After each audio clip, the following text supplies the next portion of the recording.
দুই বন্ধু জঙ্গলের পথে যাচ্ছিল এবং একে অপরের কাছে প্রতিজ্ঞা করেছিল যে বিপদে তারা সবসময় পাশে থাকবে। হঠাৎ একটি ভালুককে আসতে দেখে তাদের মধ্যে একজন দ্রুত গাছে উঠে গেল এবং অন্য বন্ধুটিকে একা ফেলে দিল। দ্বিতীয় বন্ধুটি তখন মাটিতে শুয়ে মরার মতো নিঃশ্বাস বন্ধ করে রইল। ভালুকটি এসে তার কানে কিছুক্ষণ শুঁকল এবং তাকে মৃত ভেবে চলে গেল। গাছ থেকে নেমে আসা বন্ধুটি জিজ্ঞেস করল, ভালুক তোমার কানে কি বলল? দ্বিতীয় বন্ধুটি উত্তর দিল, ভালুক আমাকে বলল, যারা বিপদে ফেলে পালিয়ে যায় তারা সত্যিকারের বন্ধু নয়। বিপদেই বন্ধুর আসল পরিচয় জানা যায়। শুধু মুখের কথায় নয়, কাজের মাধ্যমেই বন্ধুত্ব প্রমাণিত হয়। গল্পটি যদি আপনার মন ছুঁয়ে যায় তবে অনুগ্রহ করে একটি লাইক দিন।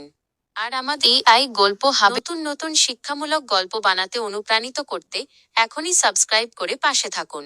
আপনার একটি সাবস্ক্রাইব আমাদের জন্য অনেক মূল্যবান।